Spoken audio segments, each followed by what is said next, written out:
fight to remove all foreign power from our soil. We are Al-Qatala. We wage war without sympathy.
ID on Kobrani before we kick this off, boys.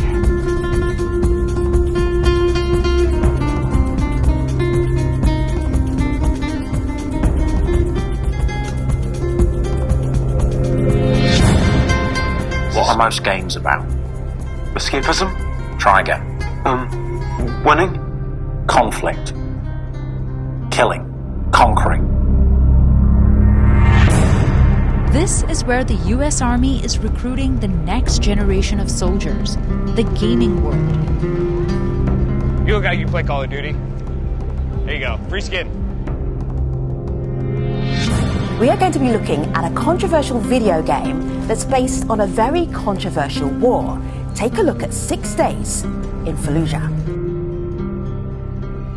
You have to search every house, you have to search every room, and you have to root out every insurgent. Should real-life events be used in video games? Can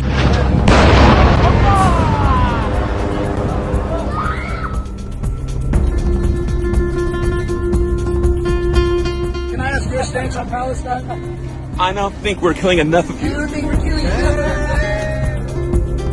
Killing. Conquering.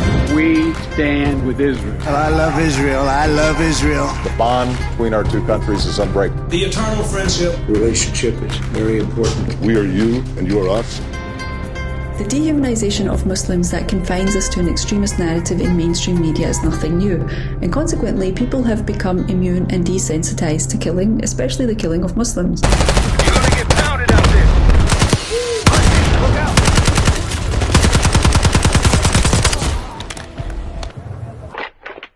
In 2021, a video game called Sniper Ghost Warrior Contracts 2 was released. Notice, by the way, how the bad guy is wearing a keffiyeh. This is a theme we'll be returning to a lot in this video. So that game was released in 2021, and on June 5 of 2021, a promo event for the launch of the game was held. The event was actually a crash course in counter-terrorism military training, and a great case study in how the gaming industry glorifies violence against Arabs. YouTubers and gaming reporters were invited to the event, which was held at a facility which flew a Trump 2024 The Revenge Tour flag on its main building. And decorations included a pile of rotting meat next to a decaying pig head. And reporters then ran through a combat scenario against actors dressed in white robes and keffiyehs. These actors were white actors hired to play Arabs. This is absolutely the best experience I ever had at a press event, period. Sniper Ghost Warrior, this makes you want to play the game, buy the game, talk about the game, experience the game. And the reporters were asked to hold their fist in anger as they faced the role players, and the role players, the white actors playing Arabs, started ululating like jihadists. Peter, this is my friend Omar. He can teach you many things about our faith, including how to ululate. What's that?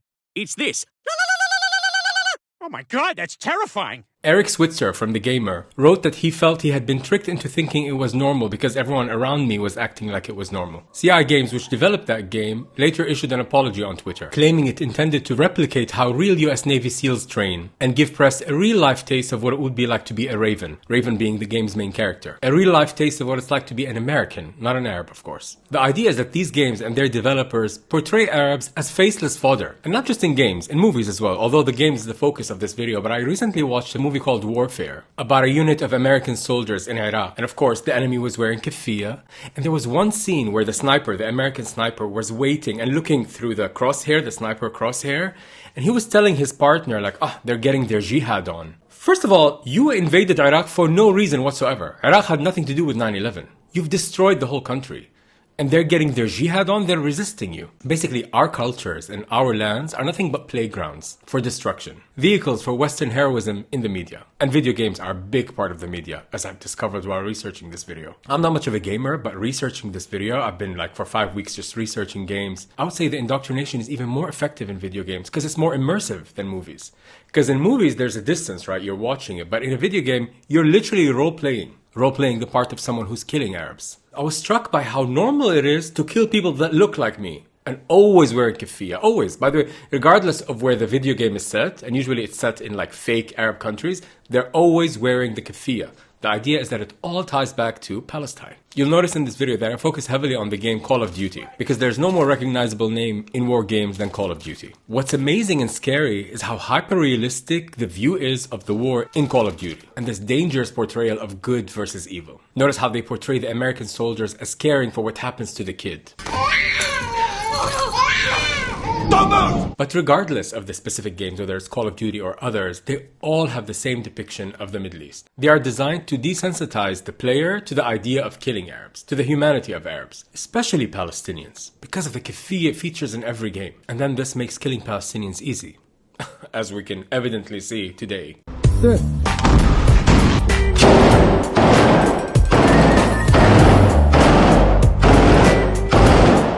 Did you hear about this girl in Israel who did a Facebook post? Her name is Ella Cohen. She made it anonymous. She hid the faces of the soldiers, but she was at a bus stop with 2 Israeli soldiers, and she overheard them talking about what it's like to be in Gaza, literally saying that killing Palestinians was like a video game. And she ended the post, that's the part that got me, with, "Please save us from ourselves." Like, please save us, the Israelis. My God.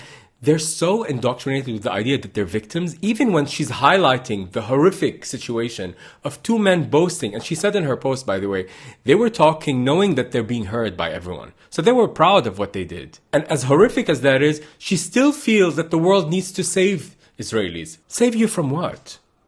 Get on a plane and go somewhere else. Make a statement. Leave that country. You can. The world welcomes you. Unlike Palestinians, you can enter anywhere. So, go. Save us from... Who's gonna save you? You save yourself. Completely ignoring the fact what's on the other end of this. There's a video that I will never forget of a girl talking to her mom, a Palestinian girl, fantasizing about what her shroud will look like, that she will be wrapped in when she dies. ماما لقيت إذا الشهيد ميت من وين بيجيبوا الشريطة والبيضة بيحطوا عليه؟ بيبعتوا لنا إياها من برا يا ماما، بيبعتوا لنا أكفان من برا عشان نحط الشهيد فيها. مش قلت إذا أنا مت تحط علي شريطة؟ بعيد الشر عنك يا حبيبتي يا ماما. This is what's on the other end of this video game that Israeli soldiers are playing.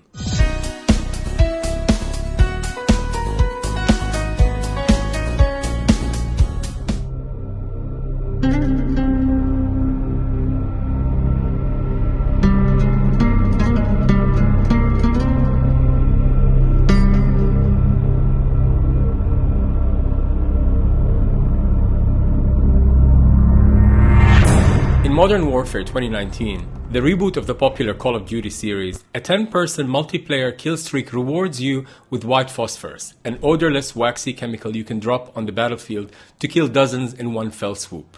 P.S. White phosphorus, which causes severe skin damage and eye burns, as well as damage to the respiratory system, has been dropped on Palestinians in Gaza during this genocide. And it's just a reward in a video game. The white phosphorus, by the way, was a very controversial addition to a game that was already quite controversial, Call of Duty, because it has historically dehumanized Arabs while leading to its connection to the military.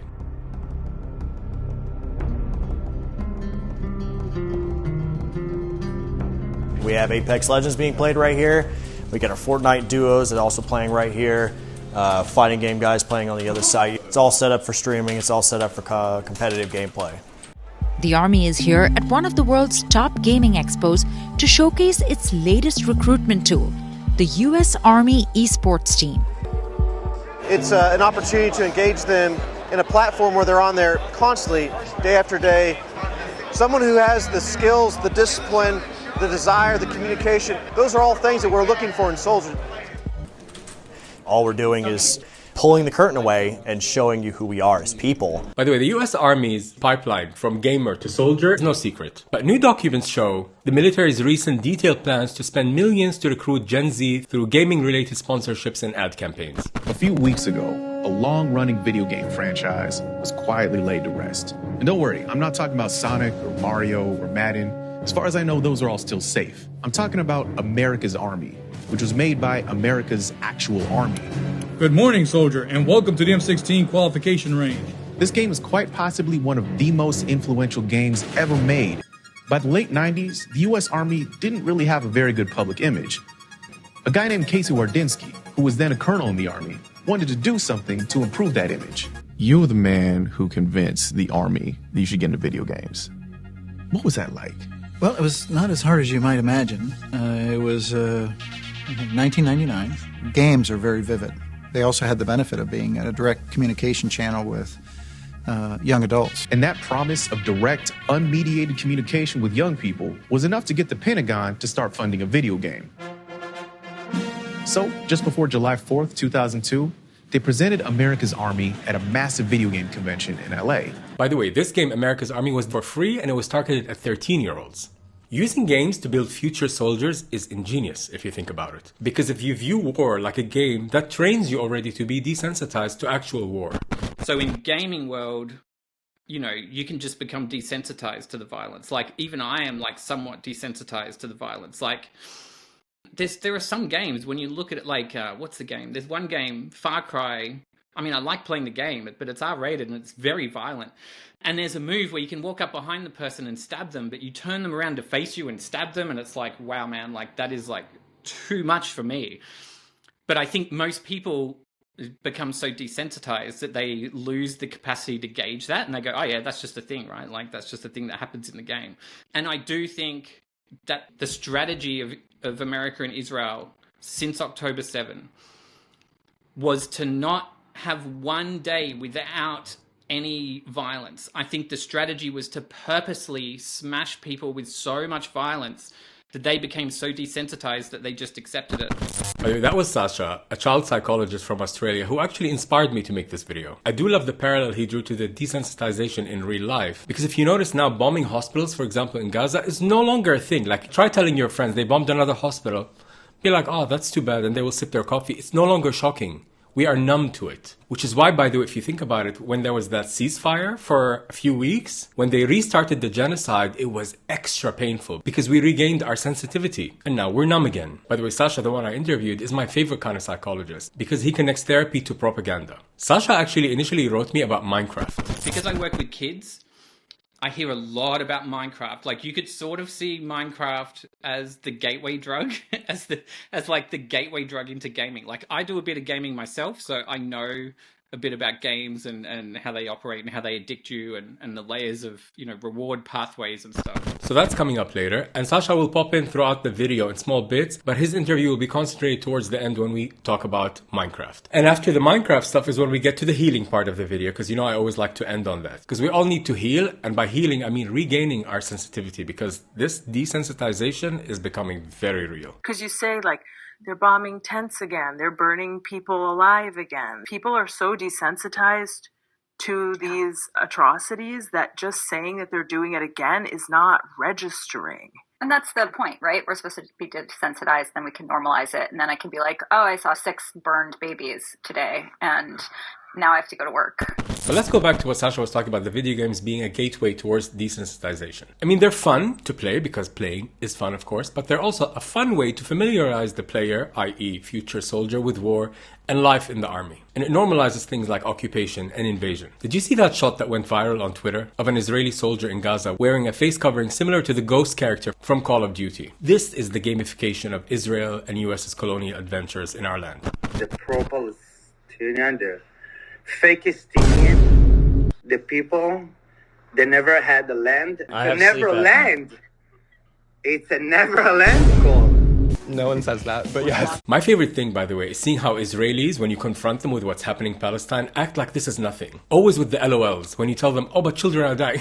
LOL. Like they're almost acting like they don't care to convince themselves that they don't care. She just finished the military now. Yeah. No way. How many How many you arrest? How many you would arrest? I killed so many. Oh my God. Me, I killed so many. Yeah, recording that, please.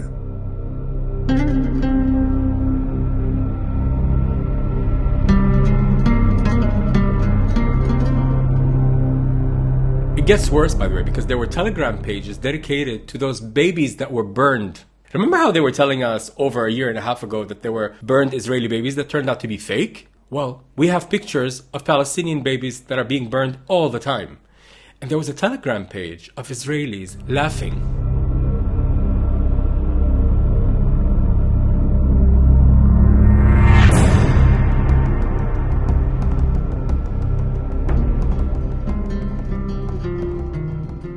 Like, look at this soldier who's talking about who lost his leg in Gaza. אני נפצעתי בשביעי לעשירי. מה למדת על החיים? חיים יפים. כן? תהנה מהם, מה? בלי רגל, עם רגל, שטויות. מה החלום?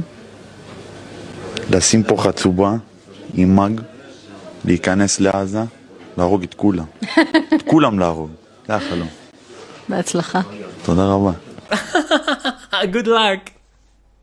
Garbage society, garbage. Imagine if the situation was flipped. Imagine in Iraq, for example. Let's put Palestine aside. Let's go to Iraq, which was decimated for no reason whatsoever. Imagine someone from Iraq who lost his legs, went on TV and says, my wish is to put a tripod with a rifle, go empty it, kill all Americans. People would be like, this is terror. But this guy is allowed to say that he wants to kill everyone in Gaza. Because he's not even just talking about Hamas. He wants to kill everyone there. להיכנס לעזה, להרוג את כולם. את כולם להרוג. Even the way he's talking, it's like it's a game, right? Like it's almost like an Xbox controller. Speaking of which, by the way, that's coming up later. The connection between Xbox controllers in games and how they're used in tanks. Wait till you hear about this. But basically, for Israeli and American soldiers, their enemy is nothing but a number that just pops up. And this turns the brutalization against brown bodies into a game. All of the American and Israeli adventures in our part of the world become a game. And look at these countless TikToks of people around the world just wearing also that ghost face from Call of Duty. The military becomes a game. When you see this, it becomes impossible to ignore the role these kind of games play in shaping how many in the West view this war, who the heroes and villains are, whose lives matter and whose lives are expendable. Take, for example, one of the main villains in Call of Duty. His name is Khalid al-Assad, who appeared in the first Modern Warfare released in 2007 and was rebooted along with the franchise. And his backstory changed so that he's from a fictional Arabic country called Urzikstan. More about that portrayal of the entire Arab world as some fictional land later. For now, let's focus on the roots of this Arab character, Khalid al-Assad. Khalid al-Assad was born on May 1st, 1963, and he was born in Saudi Arabia. The name of Khalid al-Assad may be a front, as intel from the CIA suggests that his real name isn't actually known. Nice hit. What's his name? We don't know, but he's got friends in high places. The information that we do have suggests that al-Assad was imprisoned for many, many years. And during this imprisonment, his hatred for world superpowers and the West grew tremendously. His hatred made him the perfect candidate to replace Omar Suleiman, who was assassinated in a raid back in 2019, leaving his organization Al-Qatala in need of a new and vicious leader. And al-Assad would take over Al-Qatala and rename it Al-Qatala Al-Jadid. By the way, Qatala, this vicious group that he belongs to, Qatala means killers in Arabic. Did you notice how the logo of Qatala is very similar to the ISIS logo? Which, by the way, something interesting about the ISIS logo, I've always noticed this, it's written by someone who doesn't speak Arabic. Allah Rasul Muhammad. It's supposed to be Muhammad Rasulullah. It's supposed to be, and Muhammad is God's prophet. but it's actually written, Allah is Muhammad's prophet. So this logo of ISIS was not written by someone who understands Arabic. Let's just say that. But anyway, the logo of Qatala and Call of Duty is very similar to the ISIS logo. And notice again how the fighters are always wearing keffiyeh, making all wars synonymous with Palestine. The goal is to keep conflating the war on terror with Palestine and Palestinians. By the way, when Israel and US officials use the words war on terror to justify what happens against Palestinians, they're not being deceptive. This isn't hypocrisy or doublespeak. When they say the genocide in Gaza is defensive and justified, they mean it. When they say that the killing of over 1 million babies in Iraq over a decade of sanctions was worth it, they mean it. They're not saying one thing and meaning another. These are their values. And actually someone by the name of Shahed Bolsen says this beautifully. Let's listen to him. Or let's listen to me playing him. They are acting on their values with consistency and continuity. Committing massacres against innocent civilians does not trouble their conscience, any more than you stepping on a bug troubles your conscience. They don't see anything to feel guilty about. They feel that they've done something good. You have to understand this, because if you don't, you will severely and dangerously underestimate their danger. And you'll make the fatal mistake of believing that you can ever appeal to their sense of morality, that you can ever appeal to their conscience. And you'll make the catastrophic mistake of trusting them, or trusting their intentions. And wallahi, there are tens of millions of their victims crying out from their graves, telling you not to trust them. You know, just like someone watching a horror movie and shouting at the screen, telling the main character, don't go down that dark alley. If you could hear the voices of their millions of victims, they would tell you exactly what's going to happen to you if you listen to them and if you trust them. If you're Muslim, or you're not white, or you're not rich, you need to recognize that they have zero moral hesitation about killing you. Yes, whether you live outside of America or whether you live inside of America, it's the same to them. The worst thing you can do is ever underestimate this reality. Listen, just like with an individual, you can learn what their values are by what their actions are.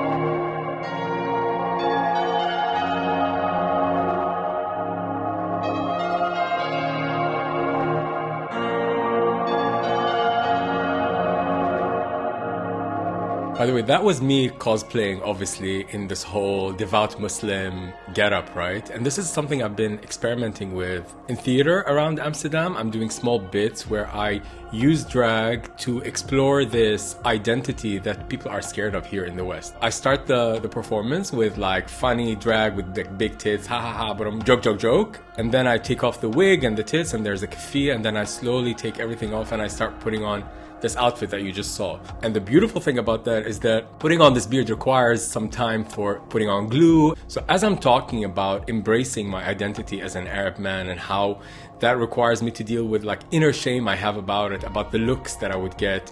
So the glue is drying and I'm telling the story, and finally the reveal is that I glue on this thick beard, and seeing what effect it has on the people, especially when you start the show really funny and then you just throw this out there and they're like, These are the moments that make life worth living. And speaking of performing, that's why I've been away for so long, because I was ending the tour with my previous show and also developing this new material, because I got funding to start researching this new stuff and putting together a team of mentors. So I've been doing that. So there's a lot that's been going on. And also, I am sad all the time, even when I'm happy.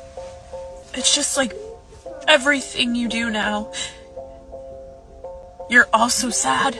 I could be out having fun and laughing and being and I am genuinely feeling joy, but I am also really fucking sad. And I've also been doing a lot of coaching. Well, not a lot. I have like 5 or 6 creatives that I'm working with, but that also requires time. And those sessions have been amazing. Because by the way, with the people that I'm coaching, we can talk about Palestine till we're blue in the face. Even with my friends, whom I love very much, like you can tell people get tired of talking about Palestine or hearing about it, or they need breaks. And that makes you sometimes isolate from people, and it's a whole thing. But with the people that I've been coaching, we're just like going in on Palestine, because obviously, yeah, they approach me because they're going through the same thing that I'm going through. And so we're working on their projects, be it music or writing, and it's all centered around Palestine. So that's been amazing. And if you want a piece of that, by the way, you can check out my website. And now let's get back to the video.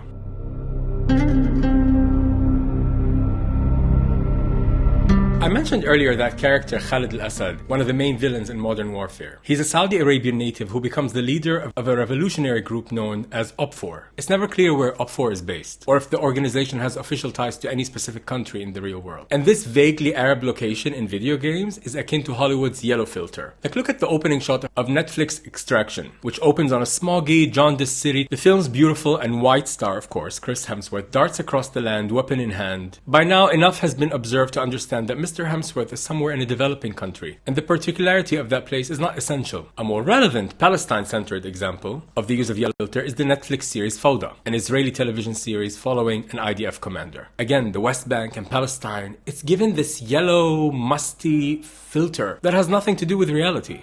The fact that a shitty Arab yellow country exists as a shorthand is already very telling of what the problem is. By the way, this shorthand did not exist organically. It was drilled into culture over and over again through movies and series and video games. Shitty yellow country inhabited by shitty people who are always wearing a keffiyeh. It was drilled until it was stuck in our subconscious, until it becomes something we don't question. The fear of the Palestinian man becomes something that happens in your body faster than you can think. Palestinian men are nothing but evil cave-dwelling terrorists. While we're on the subject of Palestinian men and what they go through, هذه لعبة سلمى بنتي طولتها من الردم طولتها من تحت الركام وهيك.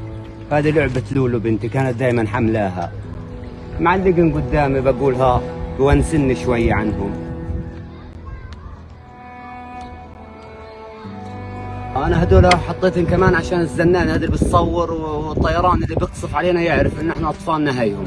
But back to the video games. Recently, the teams behind Call of Duty attempted to give a more nuanced depiction of the Middle East. The Modern Warfare reboot centers on an Arab woman named Farah Karim, one of several playable protagonists. My soldiers confirm that the hospital is under siege. Al-Qatala has taken civilians as human shields. Farah survives a chemical attack in the opening act and leads her home country's freedom fighters. Even her spoken Arabic is good. Yet the problem persists. Farah comes from an entirely made-up Middle Eastern country called Urzikstan. All the other main characters have roots in real places, like Price is from the UK, Alex is an American, yet Farah is from a fictitious Middle Eastern place ravaged by war. A place that's divided into people who engage in terrorist acts and those who don't. And it's this mix of stereotypes, this mix of a dehumanization where they can't even set the games in the real countries. This fake, we call it Arabistan. This means that we are literally interchangeable. All of us Arabs. Our cultures are interchangeable. Jacob Minkoff, former design director at Infinity Ward, the original studio behind Call of Duty, discussed the decision to set its Middle Eastern fighting in a fictitious country. Do we touch topics that bear a resemblance to the geopolitics of the world we live in today? Hell yeah, because this is that is the subject matter of modern warfare. Are we telling a story that has anything to do with the specific governments of any countries that we are portraying? No. This perpetuates the idea that there is one singular Arab nation, Arab culture. And this ties in very nicely into the current discussion when you talk about Palestinians, like, let any Arab country take them. No, Habibti. No.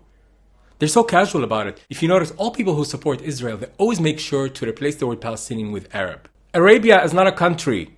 We're different people. Arabistan is actually sort of a boon because even though it's dehumanizing, even though it's offensive, it's not directly touching any real people that died, right? The 6 Days in Fallujah very explicitly says this is about a real city. Yeah, let us not lie to ourselves and spin this into just being a video game. This stems from the lack of accountability for America's role in the war in Iraq, in an unjust war that was built on a lie, first of all, where over 1 million people died. But what I find very interesting is when the player of the game is actually an Arab person, because obviously it's a big market in the Arab world for video games. Here's where the cognitive dissonance becomes too much. He said I killed the pig. Bro, the attention to detail.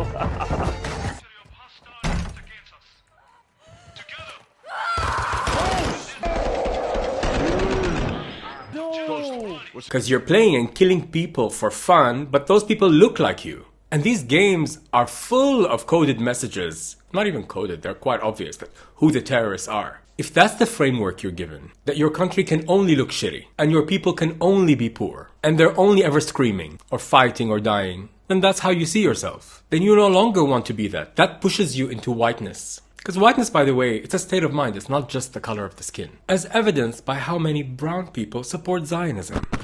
While the main goal of these games, and this big spending behind these games, is to recruit people into the army and into the imperial project of America and Israel, another goal is to remove the desire from indigenous Palestinian people to be and look Palestinian. Sometimes before I leave the house, I always feel like, should I wear the keffiyeh right now? Like, I don't know. It's almost like becomes an inner challenge with myself. Yes, wear it, bitch. Put it on.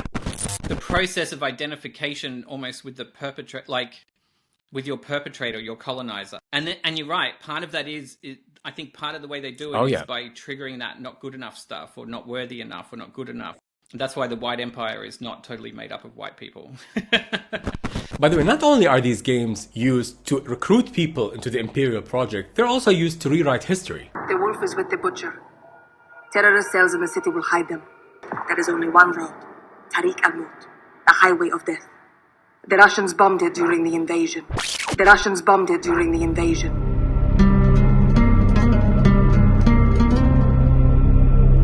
In Modern Warfare 2019, the Highway of Death mission references a real-life strip of land in Iraq that was attacked by US-led forces in 1991 during the Persian Gulf War. In real life, the US forces bombarded retreating Iraqi troops in Kuwait's Highway 80, causing so much death and destruction that the Washington Post reported the US scrambled to shape the narrative surrounding it. And former Attorney General Ramsey Clark called it a war crime in his 1992 book. But in the game Modern Warfare, they made it so that the Russians were the ones who were bombing the retreating troops along the Highway of Death, not the Americans. This is how you know games like Call of Duty are used as tools of propaganda. By the way, in all of these video games that I was researching, if the terrorist is not Arab, he's Russian. We're easy prey for the Russians out here. It's amazing how somehow they all end up serving the goals of the empire.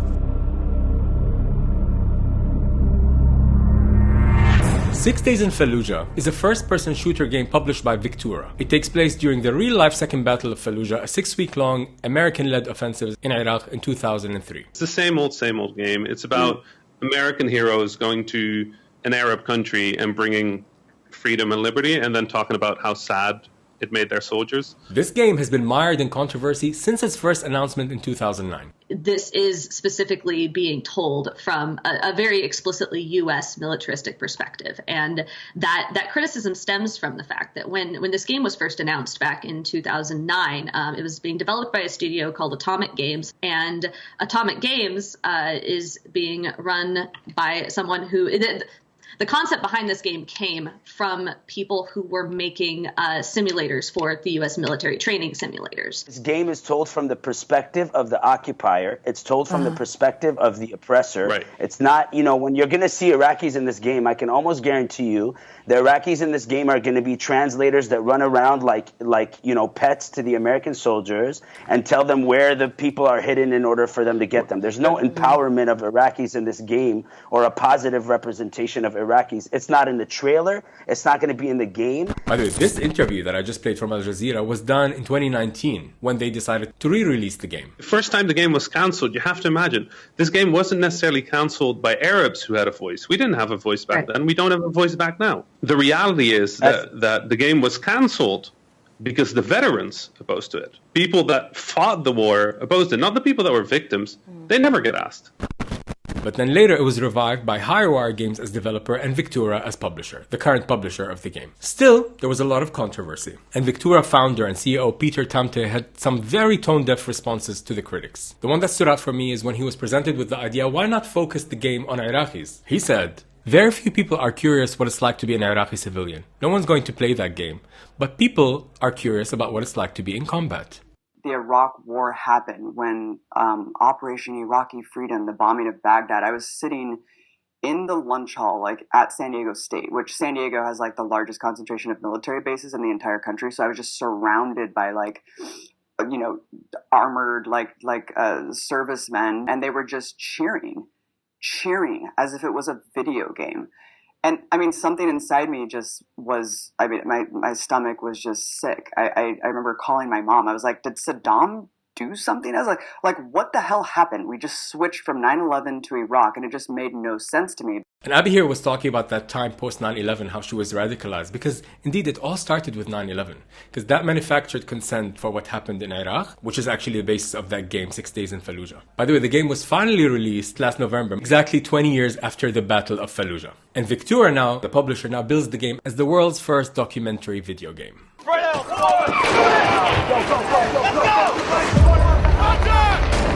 For any leader, when you're in the highest levels of combat, the paradox that exists is you have a mission.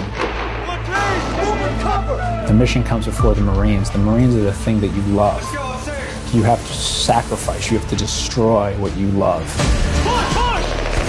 It was real for us very quickly. I guess you would call that a documentary if the only real people, in your point of view, are Americans and everybody else is just faceless enemy fodder.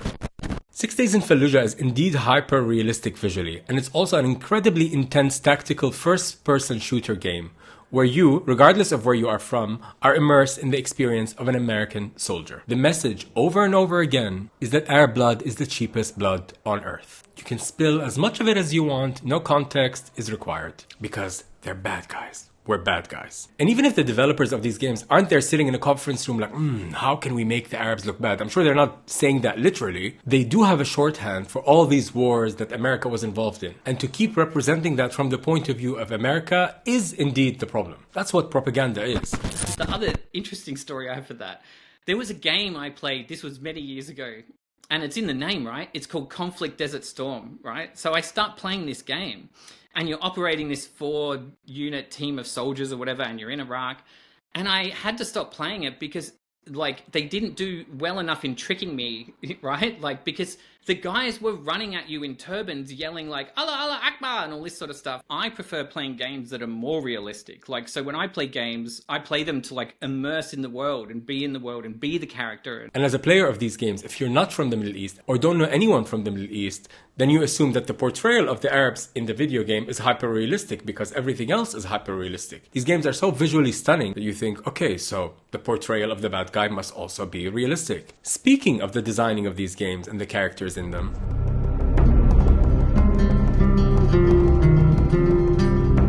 now is as good a time as any to get into the makers and the developers of these games, the people behind these games. We already said that 6 Days in Fallujah was developed by Victura. Call of Duty, which I mentioned, is made by a company called Activism, along with Infinity Ward and Treyarch. They are considered a AAA game company because of how big they are and because of how many games they make. They do a lot to cover up the fact that you're shooting Arabs in these games. That is because they want their games in every home possible. And you can't do that if you're pissing off a large portion of your community. The other thing is that each of these games gets a rating, like a movie. They get rated by the ESRB, the Entertainment Software Rating Board. They never want a game rated as AO, which is adults only, because that means that Sony, Microsoft, and Nintendo won't carry the game on their platform. If you notice, the Call of Duty thumbnail looks more like Lawrence of Arabia or Bedouin tribes. It romanticizes Arabs. And that's not on purpose, so the game can be sold in the Middle East and without offending anybody. Another game that popped up in the research was Arma 3. We've been fighting the government for weeks.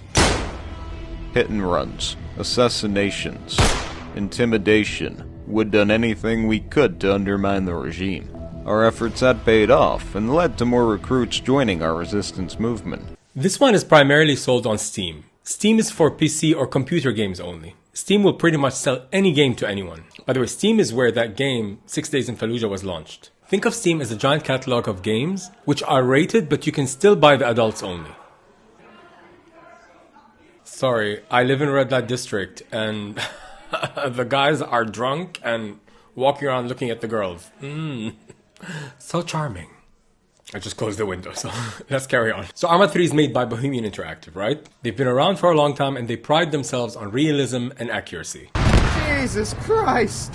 A regime jet had strafed our position and killed 2 rebels in the blink of an eye. But here's the confusing part. They make their game so that it can be altered. Whoever purchases Arma 3 on PC can use what is called developer tools to essentially remake the game and change things around. When you do that, it's called a mod.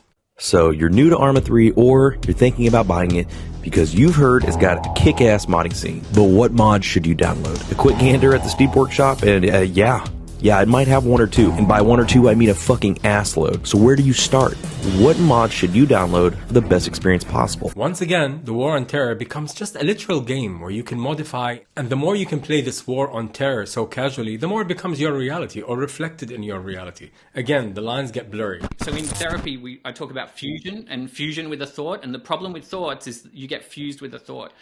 And what our government, they basically make up a thought, like these people are terrorists, and they try and get you to fuse with that thought. I'm like, that's a thought. And then with a client, I'm like, remember how we defuse from our own thoughts?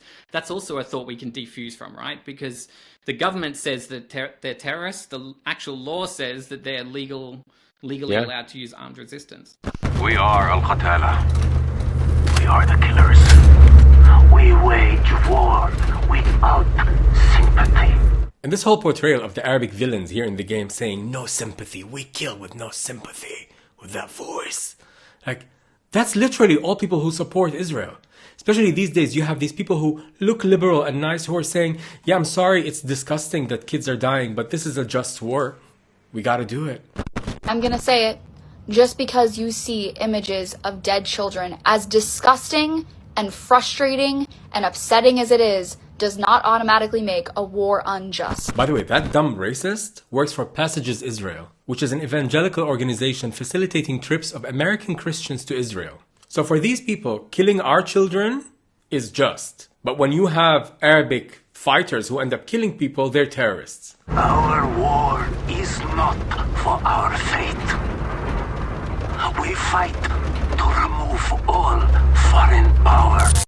I told you this video started because of an email I received from Sasha, who, by the way, I have to highlight that Sasha is not only a pro-Palestinian but anti-imperialist psychologist, and this is noteworthy here. In his first email to me, he suggested that I make a video about Minecraft. Minecraft is still the best-selling video game of all time. Even 15 years later, it's sold over 300 million copies. Sasha hears a lot about Minecraft from his clients, the kids and their parents. So I hear a lot about Minecraft, and kids will come into my office and they'll be very angry and frustrated because they've let a friend into their Minecraft world, or they've let a sibling into their Minecraft world, and then the friend or the sibling has blown up their house or blown them up or stolen their stuff, and then they're all like pissed off at the sibling or the friend, you know, like because they trusted them with their home and they're in their Minecraft world. So I sort of had that, you know, that's a strong, you know, kids come in a lot with that, wanting to problem solve that. And then when I saw that Microsoft had been put on the BDS list, the Boycott, Divestment, Sanction list. And then I saw it like, you know, Microsoft, Xbox, Minecraft. And then when I saw Minecraft, I'm like, oh, here we go. So the company that owns the game where you can blow each other's houses up invests in the state that literally blows up children's houses. I love it when I hear anyone connecting Palestine to capitalism, because this is what it's about. This is when you start to see what's really going on here. I've started to see it like, talking about capitalism, I've started to see it like shell companies. Like Israel is the shell company for America. So then that way Israel is like the patsy, you know, that can take the fall if, you know, but then America is actually a shell company for the money behind America, you know, because if you look at the money from the Israel lobby, there's not enough money to really influence things in that sense, right? So I think there's these layers of narrative that just are basically designed to confuse people, right? And reducing Palestine to a religious war keeps people from connecting the dots. It prevents people from following the money. Speaking of which, Microsoft, the owner of Minecraft, is one of the most complicit tech companies in Israel's illegal apartheid regime and ongoing genocide. Also noteworthy, the Israeli shareholders in Microsoft also founded Friends of the IDF. And these motherfuckers hide behind the game like Minecraft. McDonald's meets the Minecraft universe with 6 new collectibles in a Minecraft movie meal. Speaking of McDonald's, are you boycotting them? You know they give free meals to the soldiers of the IDF. Feeding those baby killers. Yum, yum, yum. These meals sure are happy. And I know, the whole subject of boycotting is an awkward one, especially bringing it up to people, because it's such a buzzkill, right? Like you tell people, are you boycotting this? Are you boycotting that? It's like, And I talked about this with Sasha, who actually, he doesn't even have to bring it up all the time to his clients, because a lot of his clients know that he's pro-Palestinian, so he doesn't even have to talk about boycotting most of the time. But indeed, the subject of boycotting is tricky, because especially as a psychologist, you're not allowed to, because your clients are in a vulnerable position. They're coming to you for help. So you can't be talking about your politics.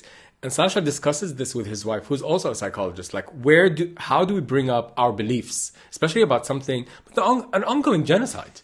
Like, I think this is where the rule book goes out the window a little bit. Kids are getting murdered for 19 months straight. It's a bit ridiculous to say, I have no thoughts about that. Like, that's not being professional. Sometimes I'll sneak it in, right? Like, like I'll say things like, they'll mention McDonald's. I'm like, I can't eat at McDonald's. They're like, why not? I'm like, because it's on the boycott list, right? So there are natural ways you can just sort of bring it into conversations. But the thing with Minecraft, I think it's almost going to become a trigger for me, because it's like so many kids talk about Minecraft. And, one kid brought it up the other day, and I sort of I don't say it like you should boycott Minecraft. Like, that's, because that's not going to work with people anyway, I think, right? I think it's just about, well, it's on the boycott list. Do what you want with that, right? Like, and I think I said that to this particular teenager, and his response was, I'm just going to play the earlier versions of Minecraft before Microsoft bought it, and that's what I'm going to do to sort of get around the boycott. I'm like, well, as long as you're not giving Microsoft money, I guess that counts as a workaround. That's interesting. But going back to the boycott of Microsoft and Microsoft's complicity, Microsoft also makes this Xbox controllers. Did you know that a new armored fighting vehicle from Israel called Carmel was designed with input from video gamers? The result is a vehicle that includes such tech as Xbox controllers, ammunition counts, and available weapons projected onto the view screen. Can you imagine using your Xbox as a kid playing, and then using that same Xbox in your tank as a soldier? You've got this Israeli guy growing up playing, might be playing Minecraft, might be playing Fortnite, and then basically just growing older but not moving anywhere, just moving from their bed or their bedroom to the seat of a tank, basically, right? Like, and it's just like a production line. Microsoft has been deeply integrated with the Israelis. It actually launched its first cloud data center in Israel with hundreds of millions of dollars invested in it from the United States. There's also a particular app which the Israeli army uses called the Munassaq, which is the coordinator. And basically, this coordinator app is used by the Israeli civil administration in the West Bank to manage the issuing of permits to Palestinians. And also you have another key collaboration of Microsoft with the Israeli military Mamram unit, which enables intelligence gathering. So there's many ways in which Microsoft should and can be targeted for the way in which it has assisted Israel across this time. So the question I wanted to address today is really simple. What does all this mean? What's the shame on you? You say you claim that you care about using AI for good, but Microsoft sells AI weapons to the Israeli military. 50,000 people have died, and Microsoft powers this genocide in our region. Thank you for your protest, I hear you. You're serious, and you know about this, Mustafa. I hear your protest, thank you. You have blood on your hands. All of Microsoft has blood on its hands. But I want to go back to Minecraft as a game and the parallels between that and what's happening in Palestine. For example, there are two modes for playing in Minecraft: the creative versus the survival modes. The first rule in creative is very simple. No matter what you do, you cannot die. There is nothing that can hurt you. You might get a fright now and then when you encounter a specific mob, but everything in the creative world is completely harmless. That is unlike survival mode where mobs are hostile. I feel that is the exact same difference between Israelis and Palestinians on the land. Palestinians are constantly surviving, especially the last 19 months, under the most inconceivable of circumstances. Like literally trying to find food while running from bombs, like that is what survival mode is. Another parallel between Minecraft and real life. There are literal pillagers as characters in Minecraft. What is the pillager in Minecraft? I did some more digging and realized the pillager is just a minion to the evoker. We all know the power the evoker has, so it only makes sense that he has workers while the evoker sits back and does all the thinking. If that's not like the settlers in Israel, I don't know what is.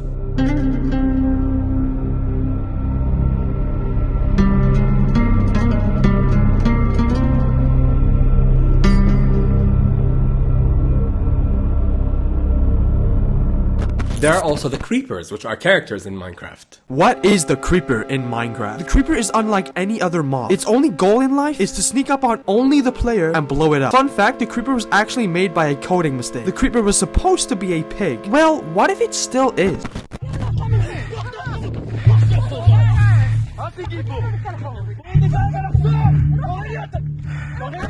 The creepers are sort of like zombies, and when I hear zombies, I hear mindlessness. I hear like, and maybe the creepers themselves are dehumanized, because there is that boomerang effect on the Israelis, I think, where it's like, if you dehumanize others, you're going to end up dehumanizing yourselves. But let's go back to what Sasha was initially talking about, how Minecraft or video games is like the gateway drug towards desensitization. I mean, in terms of gateway drugs, it normally goes like Minecraft, but then they might move on to Roblox, and then that leads to Fortnite, you know, and they will argue with me that Fortnite's not violent because you don't see any blood, right? Like, you're just like killing people without the blood.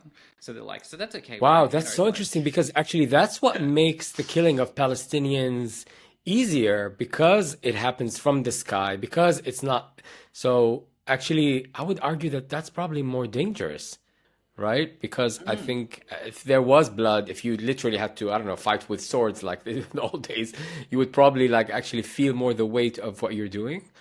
I normally play games for catharsis, right? Like if I'm feeling angry or something, I'm like, maybe I'll get on a game and I'll like release my angry feelings, you know, like. And it's like, if you're in a stabby mood, you'd play like Assassin's Creed, because Assassin's Creed is very like, it's very blood stabby, you know. But if you're in like a shooting mood, you would play like Far Cry or Call of Duty or. Can you elaborate on what's a stabby mood? Well, I mean, like, it depends. If Israel's done something particularly anger-inducing, then maybe I might be in a stabby mood. And, you know, there's another aspect here, which is like how you define violence, right? So there was one time we did a trip. We went to Uganda. We stayed with a family in Thailand, and they were like an NGO sort of family, and they had these beliefs about like, oh, we don't let our kids read Harry Potter or do any sort of violent video game stuff. And then I look over, and their kids are playing the Lego games. Now I love playing the Lego games. That's really, because it's a nice, soft, platformy, fun sort of thing. But yeah, you're still shooting guns, you're still like punching people, and like, so, you know, even the Lego games, like, it, you know, but parents, I think, over time have become desensitized. It's almost like their defenses are broken down, so it's like, oh, it has to be blood, like that's what it has to be, like it has to be that level for me to like clamp down. So what are parents to do? In terms of what to do, I mean, parents could boycott Minecraft, but like, I can see the layers of complexity there, right? Like, how does a parent explain to their child why they're not allowed to play Minecraft anymore? Because in the West, that's another thing, right?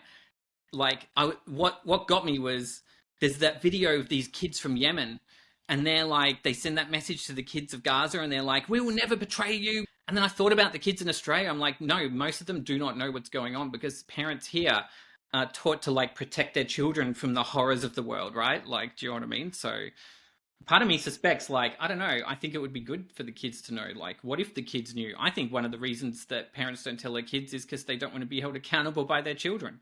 Because kids can see the truth, man. Kids are going to turn around and go, well, why? Some kids, they'd be like, why are you drinking Coke now? Because Coke's on the list of boycotts, right? Like, it's kids true. would actually hold their Yeah, and parents it's to funny you bring that up about the kids. I live somewhere close to this one of the squares here in Amsterdam, and now they have this big April fest filled with kids, and I see kids like with these colored ice creams, and they're laughing with their parents, and I think like, how much Palestinian fathers and mothers would love to do that with their kids. I get that often when I walk my dog, and as I'm walking my dog and I'm feeling very safe walking my dog in the neighborhood, I do get hooked by that thought of like, this is all they want. They just want this life. Like they just, this is all they want, man. Like, but they don't have it. Instead, they have this.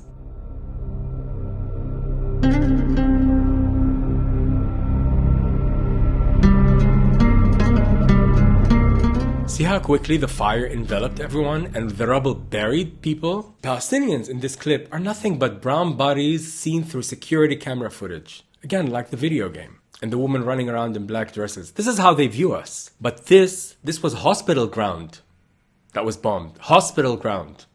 And these were humans that were buried under it. But because we've become so desensitized to the killing of Palestinians, we have to wake people up in other ways. So when I go to the mall, like the shopping center, I wear a t-shirt that has a bloody Israel flag, and it just says Israel terror state, right? And I wear that every time I go to the shopping center. So the next day after this interview, I actually had some second thoughts. I'm like, should I wear this shirt? Like, should I, you know, those moments, those internal moments where you're like, and then I was like, no, man, we just talked about conviction. And then I thought more about everything that Israel's done. I'm like, there is no way I'm like not wearing this shirt. But I wonder, because I have also friends who have similar moments where they come across this, should I not? I wonder, what will it take for the entire world to have moral clarity and not have those doubts anymore, the way we have that about the Holocaust? Like, at which point will we be like, no, this is a given, we have to support Palestine? So do you have any thoughts on that, or? Oh, it's interesting, isn't it? I mean, I was actually just reading something about this phrase called like interest convergence, like how you can create. So people initially will go, that's not happening to me, therefore I don't have to care about it. But I think the sheer brutality and persistence of America and Israel has made people go, even though this has nothing to do with me, I care now, right? So it's like the sheer violence of it has cut through all of those layers of fear and because we have all these sort of internal defenses and things like that, right? And in the wake of the ongoing genocide in Palestine and what's happening there, this kind of conversation, becoming aware of what makes us okay with this kind of violence, is very crucial. Because these video games, these war video games, are not the only pieces of media that help portray Arabs as faceless enemy fodder, but they are the ones where you can roleplay as someone who's killing the Arabs. So let's talk about that. The problem isn't that we shouldn't have Call of Duty, or that Call of Duty should be different from what it is. Because changing that would require a level of courage and a level of insight at the corporate level that is just not possible within our current system. These games are built on the Western consciousness of war. So let's talk about that, why that culture of war is upheld. There are financial interests that keep it in place. Speaking of awareness around the money driving all this graphic caught my eye about the cost of war on Americans themselves. And there's a propaganda machine hell-bent on making everyone believe war and military is necessary. And the thing that gives me hope is that the awareness around this propaganda machine is increasing, which makes me think that America is not winning the war anymore, and nor is Israel. And that's why they're becoming more vicious, because they know they're losing. But another point that I think is relevant to this idea of late-stage Zionism is that winning a war is not killing the most vulnerable of the population. That's not how you win a war in a sustainable way. You win a war by convincing the largest amount of human beings of your viewpoint. And that gives me hope, which you know I like to end on, right? And because this video has been about games, I'd like to end on this hopeful note that's related to games and playfulness. That Palestinian spirit of playfulness that the war hasn't killed. Like, check out this video of a Palestinian mother with her kids in the camp who don't want to do their homework.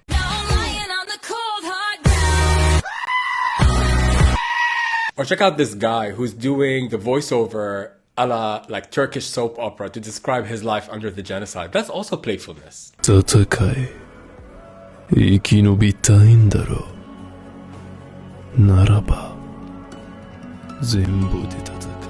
Or this guy who keeps singing along to the non-stop sound of the drones.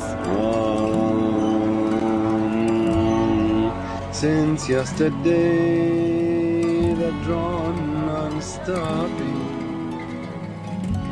I don't know what to say. That is the Palestinian spirit.